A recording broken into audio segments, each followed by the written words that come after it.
So in honor of that, I thought I would give the obligatory shop tour. So here we go. I am set up in a 2-car garage. This is my right wall when I come in the garage. Gotta move some of these car seats. But I've got my jointer. I've got my planer on its stand, and I've got some tools up underneath that. Some cordless and some corded saws and sanders. A dowel, a biscuit joiner there on the bottom. And plan is for that stuff is to build a home for them on the wall. Moving on, next would be a lathe that I purchased this past year in 2020. Haven't done a whole lot of stuff on it.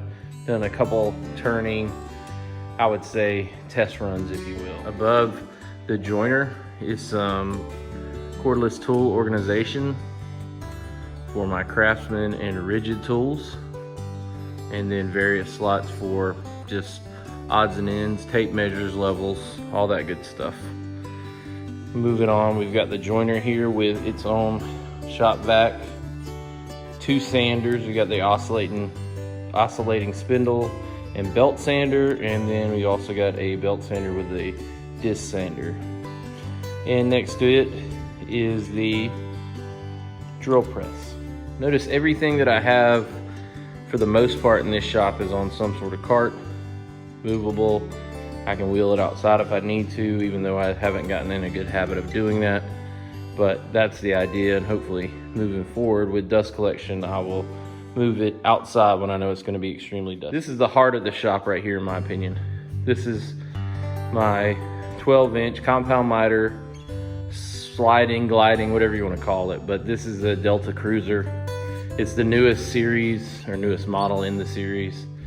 It's got the little knuckle or articulating arms in the back that make a Y. It's a little bit different than the Bosch version, because the Bosch is more of a kind of a, I don't know, a right angle where the arm's straight up and then one of them to the side. But the general concept's the same. It's got its own dedicated shop vac as well, connected.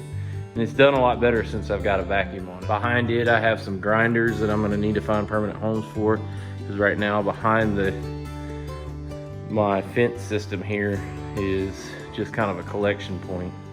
So just in the process of cleaning things up. So I'll move over to the left. Here in this left corner, I've got a kind of finishing / paint stain area. Below it, I've got a scroll saw that I've had since I've started woodworking as an adult.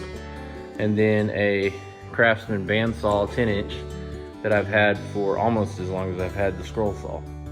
I have a junk collector / assembly table that I'm still in the process of cleaning off. And then we'll go over here. So over here on this right wall, in this little nook area that I have this cool little router bit storage area. I used to have a Bosch router table that rolled around on a cart over here, but I've since put my router into the table saw.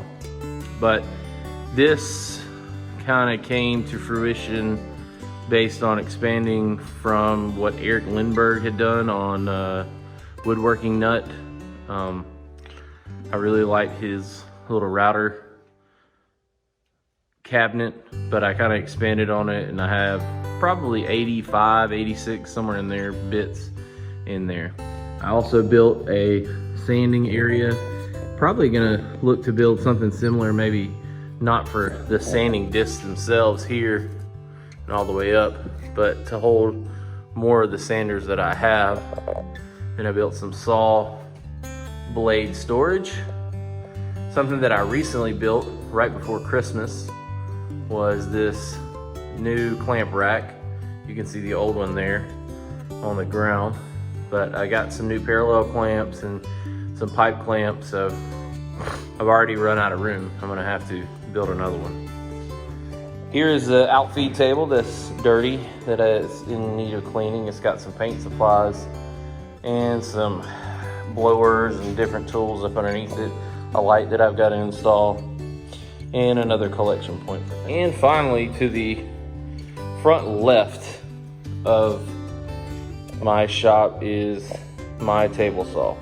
This is the contractor version of the saw stop saw. It does have the,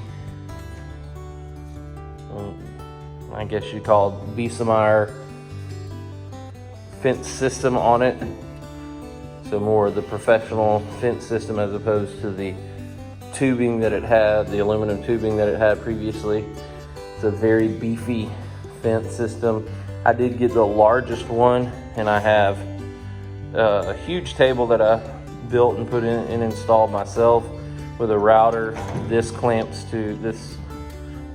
router fence clamps to my saw stop fence, and then the power button, it has a safety switch down here that you can probably somewhat see right there.